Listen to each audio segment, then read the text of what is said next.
Vos fenêtres, qui se salissent toujours, se nettoient désormais toutes seules à chaque fois qu'il pleut. Vous n'avez pas besoin de les nettoyer. Cela ressemble à une astuce, n'est-ce pas? Ou que diriez-vous de la façade d'un bâtiment qui reste brillante pendant des années malgré la pollution de la ville? Eh bien, c'est de la pure science. Nous parlons des surfaces auto-nettoyantes qui prennent soin d'elles-mêmes. Comment est-ce possible? La réponse se trouve dans la nature et dans une technologie qui nous permet de la copier, la nanotechnologie. Pour le comprendre, regardons une feuille de lotus. Après une tempête, elle est toujours impeccable, ni une goutte d'eau, ni une trace de poussière. Si vous la regardez de très près avec un microscope puissant, la feuille de lotus n'est pas lisse. Elle a des millions de petites montagnettes et de vallées. Imaginez une chaîne de montagnes miniatures sur sa surface. De plus, ces petites montagnettes sont recouvertes d'une cire spéciale. Cette combinaison fait que l'eau ne peut pas adhérer. Les gouttes de pluie, au lieu de s'étendre, restent rondes. Pensez à une bille roulant sur une surface. Eh bien, les gouttes d'eau sur la feuille de lotus font quelque chose de similaire. Ces gouttes rondes roulent sur la feuille comme de petites sphères. Et pendant qu'elles roulent, que croyez-vous qu'elles font? Elles emportent avec elles toute la poussière, la boue ou toute saleté qu'elles trouvent sur leur chemin. Pfft, propre en un instant. Cette propriété de la feuille de lotus de repousser l'eau de manière si extrême, nous l'appelons superhydrophobie. Cela ressemble à un mot difficile, mais cela signifie super peur de l'eau, ou mieux dit que la surface déteste super l'eau. L'eau ne veut pas être là, et c'est pourquoi elle s'en va, emportant la saleté. C'est une défense naturelle très ingénieuse. La nature est incroyable, n'est-ce pas? Elle nous offre des idées géniales pour résoudre des problèmes. Mais pouvons-nous copier cette merveille de la feuille de lotus? Pouvons-nous fabriquer des matériaux qui se nettoient seuls, tout comme cette feuille? Bien sûr que oui! Et c'est là qu'intervient une branche spéciale de la science. Pour copier la feuille de lotus, les scientifiques ont observé comment la nature construisait ces montagnes minuscules. Et ils ont découvert que tout était fait à l'échelle nano. Qu'est-ce que cela signifie? Imaginez un mètre. Eh bien, nano signifie que quelque chose est 1 milliard de fois plus petit qu'un mètre. 1 milliard! C'est comme si vous preniez un de vos cheveux et le divisiez en 50 000 parties en longueur. Si minuscule! Dans ce monde si petit, les règles changent. Les scientifiques utilisent la nanotechnologie pour construire des choses à cette échelle. Ils créent des surfaces qui ont ces mêmes petites montagnettes et vallées microscopiques que nous avons vues sur la feuille de lotus. Et ils leur mettent aussi une couche qui déteste l'eau. Ainsi, l'eau ne peut pas adhérer. Le résultat?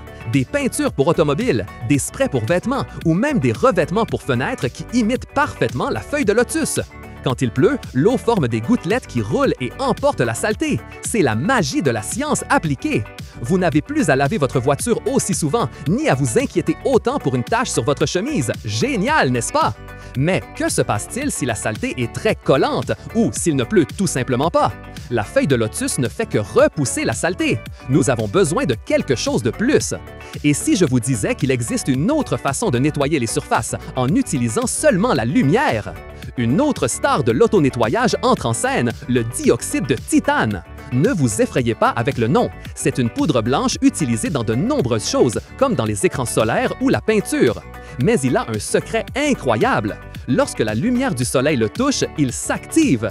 Imaginez que la lumière donne de l'énergie au dioxyde de titane et celui-ci, soudainement, devient un destructeur de saleté. Il ne fait pas que la repousser, non! La lumière du soleil fait que le dioxyde de titane crée des particules super actives à sa surface. Ces particules sont comme de petits guerriers invisibles. Elles attaquent la saleté organique. Qu'est-ce que la saleté organique? Des taches de graisse, la fumée des voitures, les empreintes de vos doigts, le café qui s'est renversé. Les guerriers brisent cette saleté en morceaux si petits qu'ils disparaissent tout simplement. Ou ils se transforment en quelque chose d'inoffensif, comme un peu de dioxyde de carbone et d'eau. Psst! Adieu la saleté! Ensuite, s'il pleut, l'eau se charge d'emporter les restes, même s'ils sont très peu nombreux. Cette façon de nettoyer en utilisant la lumière s'appelle la photocatalyse. Photo pour lumière et catalyse parce qu'elle accélère une réaction chimique. C'est comme avoir une armée invisible qui nettoie votre maison ou votre ville 24 heures sur 24. Étonnant, n'est-ce pas? Nous avons deux formes d'auto-nettoyage, l'une qui repousse l'eau et la saleté et l'autre qui les décompose avec la lumière. Maintenant, comment ces idées s'unissent-ils pour changer notre monde? Vous l'avez donc, la science des surfaces auto-nettoyantes a deux grands tours dans sa manche. Le premier copie la feuille de lotus. Il construit des surfaces avec des structures microscopiques qui détestent l'eau. Cela crée une super hydrophobie et fait que l'eau roule emportant la saleté. C'est comme une couche qui se protège elle-même de la saleté physique. Le second second tour utilise la photocatalyse. Avec l'aide d'un matériau comme le dioxyde de titane, la lumière du soleil devient un outil.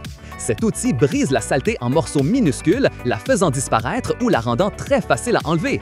Ces technologies ne sont plus seulement des idées de scientifiques. Elles sont sur les fenêtres de votre maison, sur les panneaux solaires, sur les façades d'immeubles et même sur certains tissus. Cela signifie des bâtiments plus propres, qui nécessitent moins d'entretien, des voitures qui ne se salissent pas autant et économisant de l'eau. Et un avenir où le nettoyage sera beaucoup plus facile, efficace et respectueux de l'environnement. C'est un exemple clair de la façon dont la science peut transformer notre quotidien en s'inspirant de la nature et en construisant un monde meilleur, une surface à la fois. Si ce voyage dans le monde des surfaces auto-nettoyantes vous a fasciné, n'oubliez pas de mettre un j'aime à cette vidéo. Dites-nous dans les commentaires quelle autre merveille de la science vous aimeriez que nous explorions. Et abonnez-vous à la chaîne pour ne pas manquer nos prochaines aventures scientifiques. On se voit dans la prochaine vidéo.